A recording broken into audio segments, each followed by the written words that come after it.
आए दिन रोजमर्रा के जीवन में हम लोग किसी न किसी स्थिति से संघर्ष कर रहे होते हैं।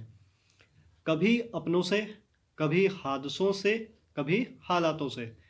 लेकिन जो सबसे बदतर स्थिति है, जो सबसे भयंकर स्थिति है, वो है जब कोई मनुष्य अपनी बीमारी से संघर्ष कर रहा होता है, जिंदगी और मौत के बीच जूझ रहा होता है। हार की चुभन हमें बर्दाश्त नहीं होती और जीतने की ललक दिन प्रतिदिन बढ़ती ही जाती है। नमस्कार, मेरा नाम कुमार शुभम है और आप सबों का स्वागत है मेरे official YouTube channel Sinha classes पर। फ्रेंड्स, टुडे इज 1 दिसंबर। आज 1 दिसंबर है एंड पूरे वर्ल्ड में आज इस डे को वर्ल्ड एड्स डे के रूप में भी मनाया जाता है। आज आप लोगों का इतना प्यार मिला है मुझे मेरे चैनल पर, तो मुझे ऐसा लगा कि मेरे अंदर जो भी जानकारी है, इस संदर्भ में जो जानकारी मेरे पास है, वो मैं आप लोगों तक पहुंचाऊं। एक और जो मोटिव है, एक और जो मतलब ये कंटेंट चुनने का मेरा पर्पस है, वो ये भी है कि साल 2009 से 12 के बीच की बात है। ये यूनिसेफ के तहत एक प्रोग्राम चला था and I was one of the trainees in that program. उस प्रोग्राम में मैं भी एक ट्रेनी था एंड मुझे याद है मैं अपने घर से 8 किलोमीटर दूर अपनी साइकिल से जाया करता था और लोगों में जानकारी बांटा करता था। और मेरे उत्कृष्ट कार्यों के लिए ही तात्कालिक जो डीएम थे मेरे जिला के, और जो जिला हॉस्पिटल के सिविल सर्जन थे, उनके हाथों से मुझे ये साइटेशन भी मिला था। प्रशस्ति पत्र आप कह सकते हैं, मुझे ये मिला था। तो आज इस मंच से मैं उनका भी आभार प्रकट करता हूं।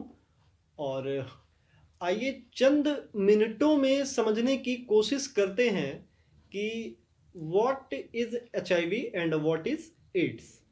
तो सबसे पहले जो मैं आपको बताना चाहूँ, HIV and AIDS are two different conditions. ये दो अलग अलग हालात हैं, दो अलग अलग स्थितियां हैं। जो पहली स्थिति है H I V, that is called human immunodeficiency virus. ये एक वायरस है जो मनुष्य के शरीर में जैसे ही प्रवेश करता है, इट मल्टीप्लाइज इटसेल्फ, ये बहुत तेजी से बढ़ता है। एंड जो सबसे बड़ी बात है, once it enters in the body, it can not be removed. एक बार अगर ये शरीर के अंदर प्रवेश कर जाए तो इसे शरीर से निकालना लगभग नामुमकिन है। लक्षण तो एचआईवी वायरस के शरीर में आ जाने के कोई पुख्ता सटीक लक्षण नहीं है, यानी कि लक्षण के आधार पर यह बता पाना बेहद मुश्किल है कि कोई व्यक्ति एचआईवी पॉजिटिव है या नहीं है।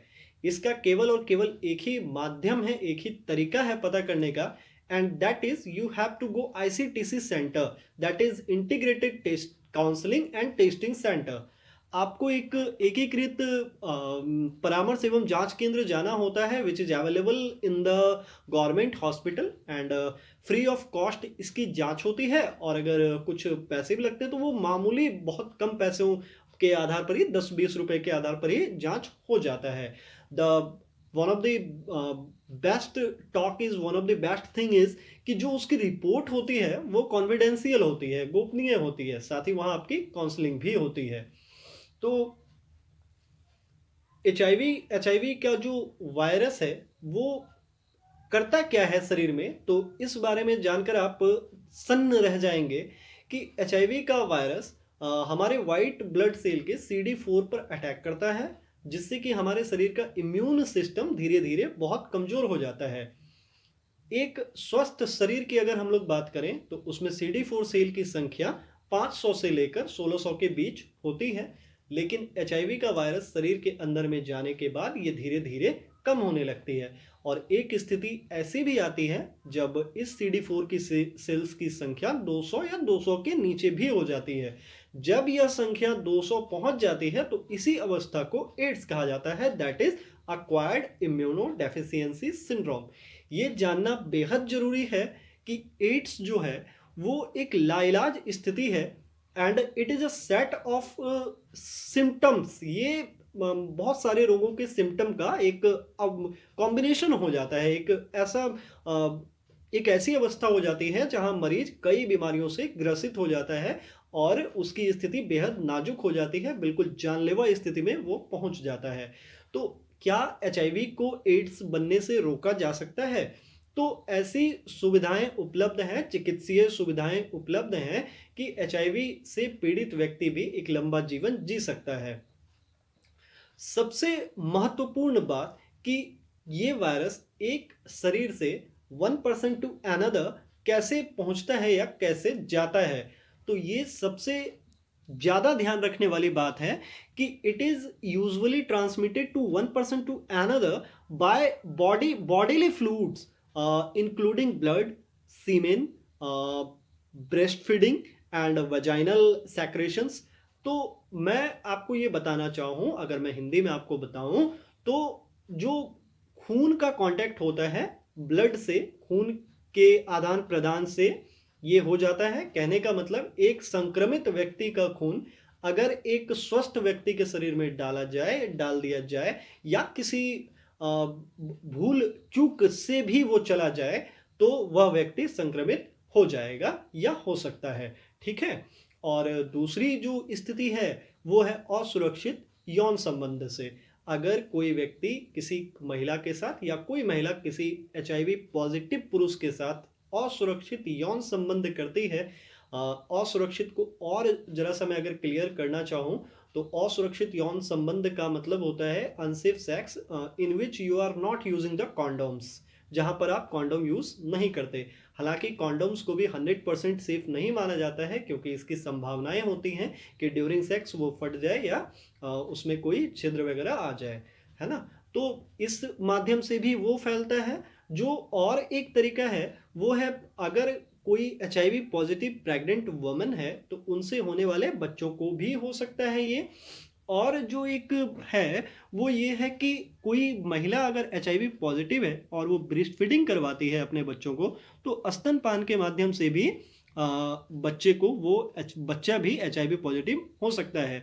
सबसे बड़ी बात यह है कि आज चिकित्सा पद्धति इतनी विकासशील है, इतना विकास कर चुकी है कि ऐसी चिकित्सीय सुविधाएं उपलब्ध हैं कि एचआईवी पॉजिटिव गर्भवती माँ से उसके बच्चों को बचाया जा सकता है, जैसा कि मुझे ट्रेनिंग में बताया गया था। तो ऐसी सुविधाएं क्या हैं तो उन बारे में अगर हम लोग बात करें तो जो एचआईवी के लिए जो जांच है, तो माफ करिएगा, एचआईवी के लिए जो मतलब चिकित्सा पद्धति है वो है एक एआरटी, जिसे आप एआरटी के नाम से जानते हैं, एंटी रेट्रोवायरल थेरेपी।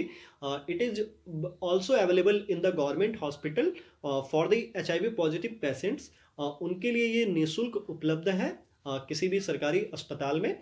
और दूसरी जो एक हालिया अभी सामने आ रही है वो है स्टेम सेल ट्रांसप्लांट ट्रीटमेंट। इसी के आधार पर एक नाम मैं रिकॉल कर पा रहा हूँ इस वक्त, बर्लिन पेशेंट के नाम से आप गूगल करेंगे तो आपको मिलेगा वो। उन व्यक्ति का नाम था टाइमेदी टाइमेदी टाइमेदी रे ब्राउन नाम था उन व्यक्ति का। हालिया अभी लास्ट ईयर उनकी डेथ हो गई है साल 2020 में। तो वो पहले व्यक्ति माने जाते हैं जो एचआईवी से क्योर्ड हुए थे। जो ध्यान रखने वाली बात है वो क्या है, तो वो ध्यान रखने वाली बात ये है कि आप, सबसे पहली बात कि जब भी आप मेडिकल इशू की वजह से आपको इंजेक्शन लगे, सुई लगे, या आप अपने आप को सुई लगा रहे हो खुद ही, तो आप इस चीज का पूरा ध्यान रखें कि वो सुई, वो नीडल बिल्कुल नई हो और हाइजीनिक हो, माफ करिएगा एकदम बिल्कुल नई हो। और अगर जरूरत पड़े तो 5 मिनट के लिए या 7 मिनट के लिए, या अगर आपके पास समय है तो 20 मिनट के लिए हल्के सुसुम पानी में, गर्म पानी में उस सुई को थोड़ा उबाल लें। ये एक सुरक्षित तरीका है इंजेक्शन लेने का। और जो हो सकती हैं बातें, तो असुरक्षित यौन संबंध से बचें। और जो बातें हो सकती हैं जो आपको ख्याल रखनी चाहिए, तो राज्य सरकार की तरफ से, केंद्र सरकार की तरफ से कई ऐसी योजनाएं हैं जिससे कि गर्भवती महिलाओं की समय समय पर उचित जांच हॉस्पिटल में करवाई जाती है आशा बहनों की तरफ से।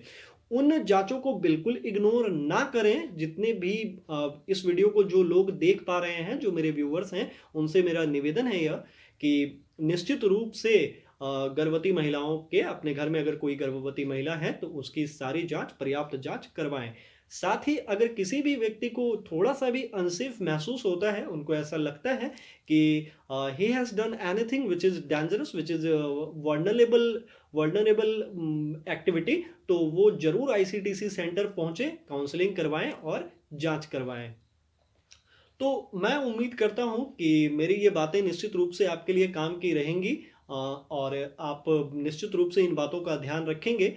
आज के इस वीडियो के लिए मैं आपसे यही कहना चाहूँगा कि भले ही आप इस वीडियो को शेयर ना करें, लेकिन मेरी दी हुई जानकारी को अपने मित्र गणों तक और हर एक व्यक्ति तक जहाँ तक आप पहुँचा सकते हैं, निश्चित रूप से पहुँचाएँ।